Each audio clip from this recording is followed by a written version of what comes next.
active start to the day keeps ER Srivatsa fit. He may be 67 years old, but he has the energy levels of a much younger man. Being a sports person in his youth, he has always believed in the health benefits of an exercise regime. Working as an advertising consultant from home, Srivatsa had gone into a complete denial mode when he was diagnosed with type 2 diabetes. Once when I was traveling out of country, I started getting pain on my left shoulder. I was very tired all through. I was little depressed also because of the pain and the tiredness. And in that particular period of 3 months, I started losing hair. My hairline was receding. I was turning gray.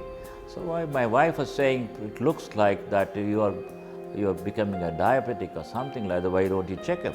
So I protested, saying that I have been very strict about my diet, very strict about my life, health and exercise, everything.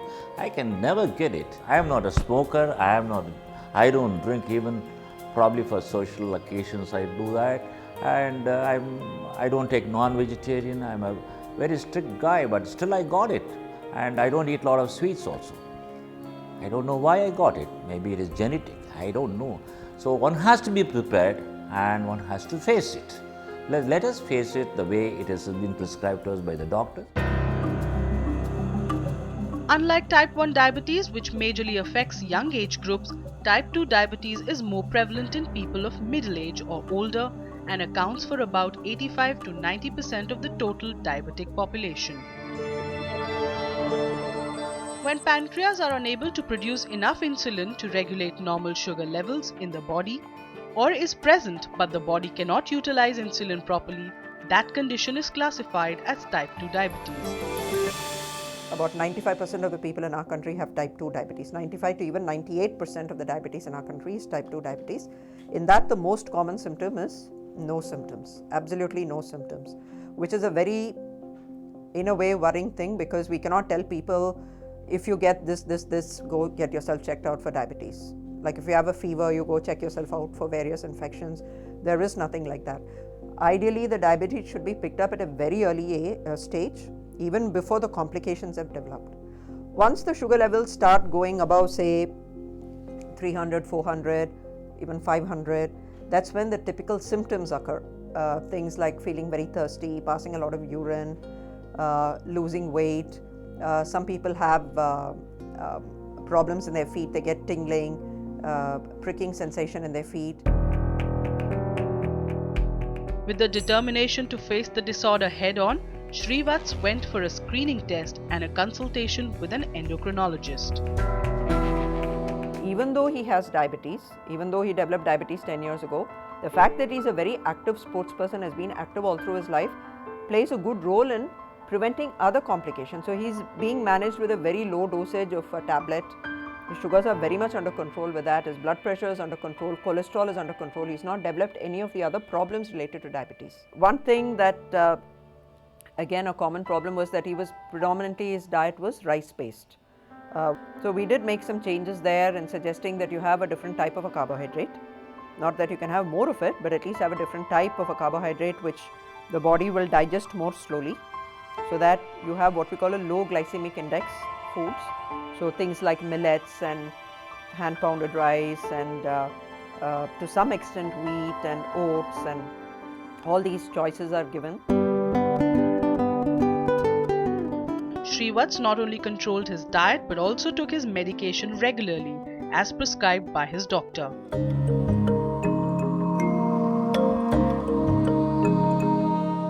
By monitoring his glucose levels at home and doing pranayama every evening, he believes he is back to leading a normal life again. It has not altered my life in any way. It is not a deadly disease at all, provided if you take your medications well, if you have your exercise done properly, and if your dietary habits are beautiful, nothing will harm you and you can lead a very, very serene life. I am doing it.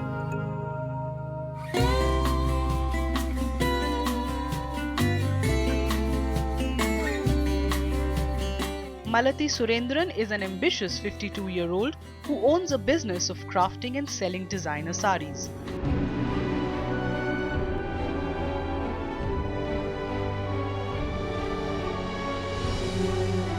Almost a decade ago, Malathi was diagnosed with type 2 diabetes. With a family history of the disease, getting the disease did not come as a surprise. What was tough were the food restrictions that came along with it. There are two ways to think. Oh, doesn't matter, let me have this. Oh, I'm not bothered. Other one is, I'm getting alert myself. And secondly, the diet pattern. Completely no for junk food. It is not like burgers and French fries. And again, I love French fries. So, you have to keep away all that.